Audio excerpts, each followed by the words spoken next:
Alright, so we talked briefly about Git branching earlier in the course, but let's discuss it in more detail now.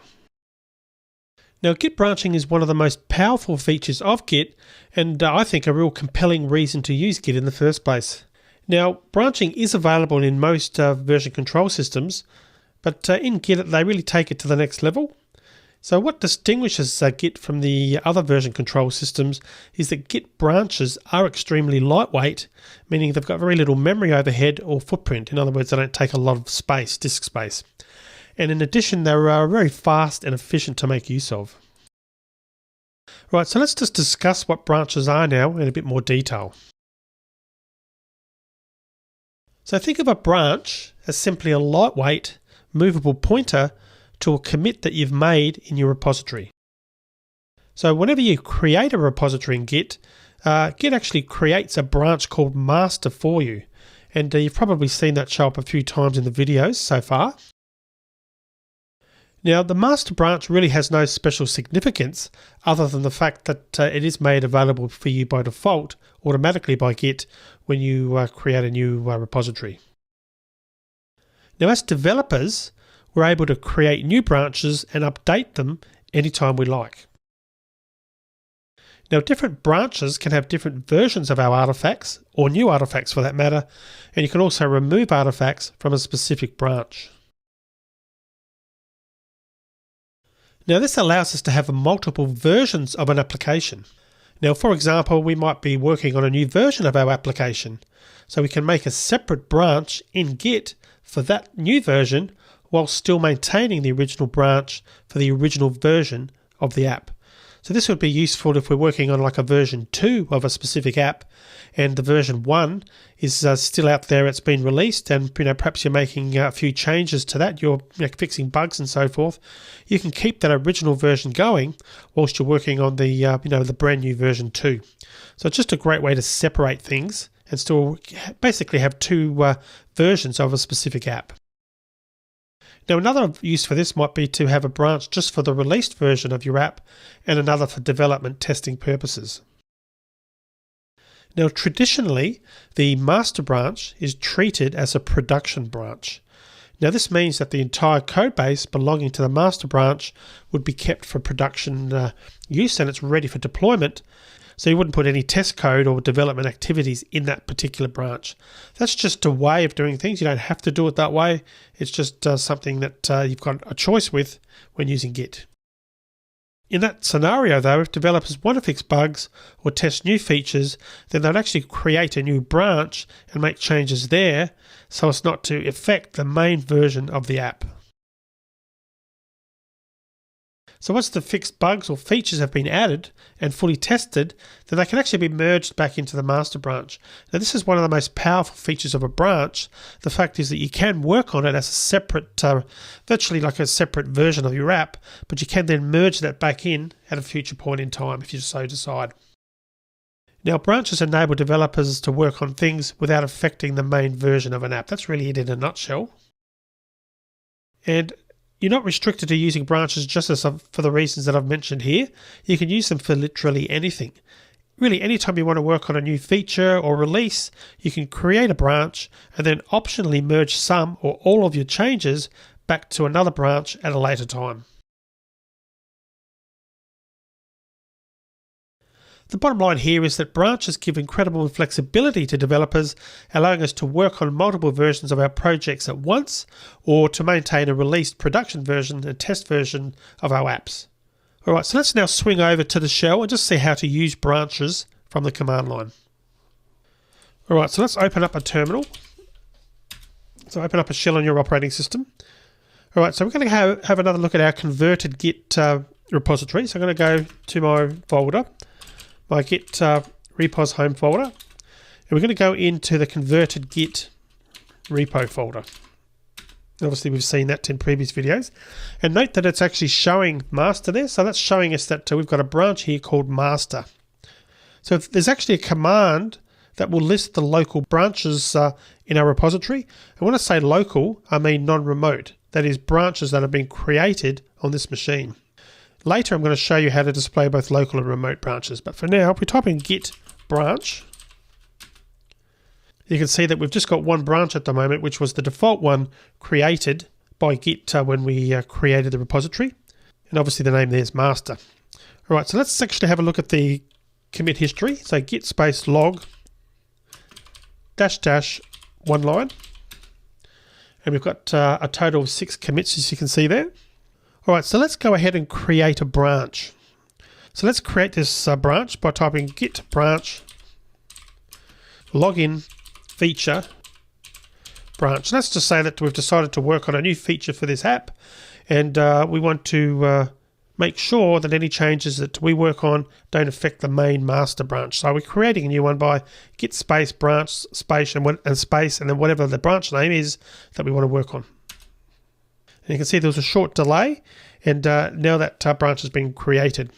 And we can confirm that by looking at our local branches, git branch again. And you can see we've now got this login feature branch as well as the master. All right, so let's now switch into that branch using the checkout command. So this would be if we decided to work on the files for that particular branch and we don't want to affect the master branch. So the way we do that is we use the git checkout command. So I'll type in git space checkout space and then the name of the branch. So login feature branch. And you can see it says there's switch to branch login feature branch. So we can do a git branch again. And notice that the branch that we're working on is now highlighted in green. Previously it was master, and now that we've switched to the login feature branch by using the git checkout command, the login feature branch is now showing in green. So that tells us at a glance which one we're working on. And also if we look at the command prompt, we can see that it says login feature branch, whereas in the past up here it was showing master. And that's another great reason for using that git prompt that we downloaded and set up in a previous video, just so you know at a glance which branch you're actually working on. All right, so let's have a look at the log for this branch. So git log -- one line. And you can see we've got the same commit history as we did in the master branch. There are no changes there. So the log command is showing the exact same commit history that was displayed in the previous execution. And what that really should show you is that it confirms that a newly created branch is based on another branch, master in our example. When you do that, it inherits the commit history of that originating branch. Basically, it's based on another branch, the new branch that we've created, which in this case was master. So think of the login feature branch as having been created with the master branch as the base. So if you're familiar with object-oriented programming techniques, the login feature branch effectively inherits from the master branch. So we've got everything that's in the master branch, and we can now extend that and add to it if we want to. So in line of actually doing that, let's create a simple file in this branch and see how it works when we go to ultimately commit to it. Commit to the repository. So I'm going to do a vi, we'll just call this branch demo file. Doesn't really matter what's in there. Which Charker was here. You put whatever you would like there, there's no problems. Save it. All right, let's go ahead and add it. So git add branch demo file.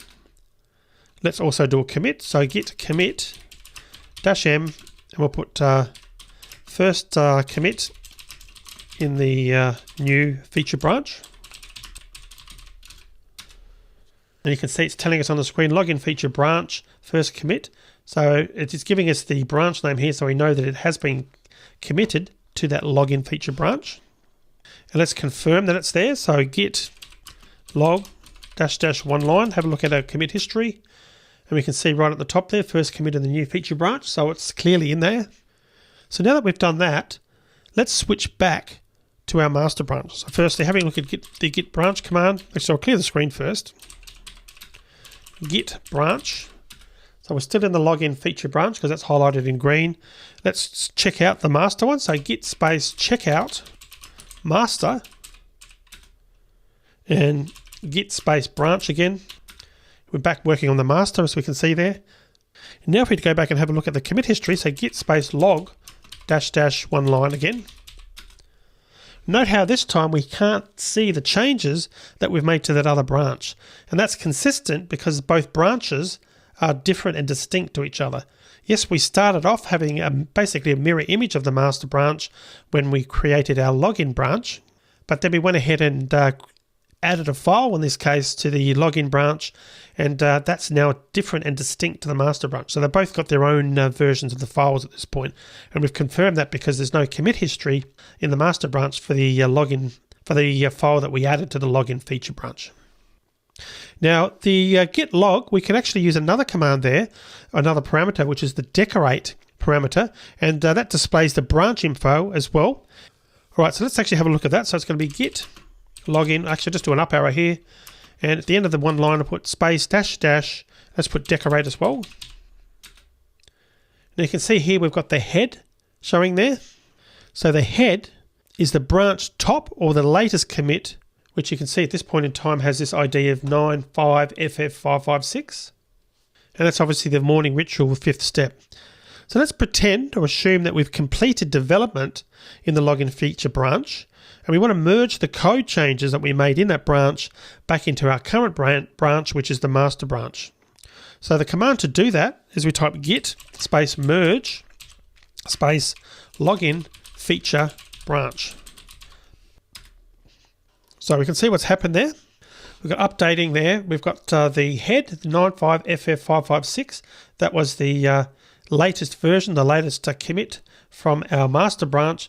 And this other number is the latest commit from the login branch. And they've both been updated and merged, and have been merged now into this master branch. So basically both heads here, both the latest versions, the latest commits for both have been merged into the master branch. Now, when you see the term there, fast forward, that's a type of merge. Now, this is the simplest type of merge, and this happens when there's no change in the target branch. Now, the target branch, in this case, is our master branch. This is where we're wanting to put the changes to or send them to. So what I mean by that is we haven't also made a change in our master branch that needed to be worked on. We only made the change. The only change was in the login feature branch, and as a result, it was merged. The only merge was that one file, the branch demo file, that we added to the login feature branch that was ultimately added back to the master branch. So that's the simplest form of a merge. We're not going to go into merging in much more detail in this course, but if you really wanted to find out more about it, remember that BibHash has got a Git Complete Mastery course that goes into a lot more advanced merging techniques. The bottom line though here is this is how you go about creating a new branch, making your changes, and then merging them back into the master branch. All right, so the last thing now is let's go back and do the decorate command again. So I'm going to go back up, git log dash one line space dash dash decorate. And noticing now though that at the head there we can see the master and login feature branch first commit in the new feature branch. So basically the changes that were made in the login feature branch now exist in this version. And we can confirm that by just doing an ls. And there's our branch demo file showing on the screen there. So that's obviously been loaded back into the master branch. So basically this line here, this head master login feature branch, what that's saying is they're now at the same level, and they're both pointing to this ID here, which was the ID originally from the login feature branch. So essentially you could view that output to say that the merge is complete, because previously up here, the head for master, before we went ahead and did the merge, was pointing to a different ID. So the ID's changed now, and you can see the ID was now the second oldest commit, and has been replaced with the top one. So clearly the merge has been successful, and the two branches have now been put back into it. Now, another thing I just want to quickly show you is that once you've done working on a particular branch, you can delete it. Now, obviously you wouldn't want to delete it if you wanted to keep the changes and merge them back in. You have to make sure you did the merge command first so you don't lose the changes. But in our case, we're actually done. We have completed the merge, so we can actually type git branch space -d, then whatever the name of the branch is. So login feature branch. And you can see that the branch was deleted. Login feature branch was deleted. And we can type in git branch again. We've only just got the one there. And just out of interest, we can go up, press the up arrow, and have a look at our detailed output. And you can see that this has changed slightly now. It's no longer showing the second branch. The ID is still the same, but it's now just used by the master branch because the other branch has effectively been deleted. Alright, so let's end this video here. I'll see you in the next video.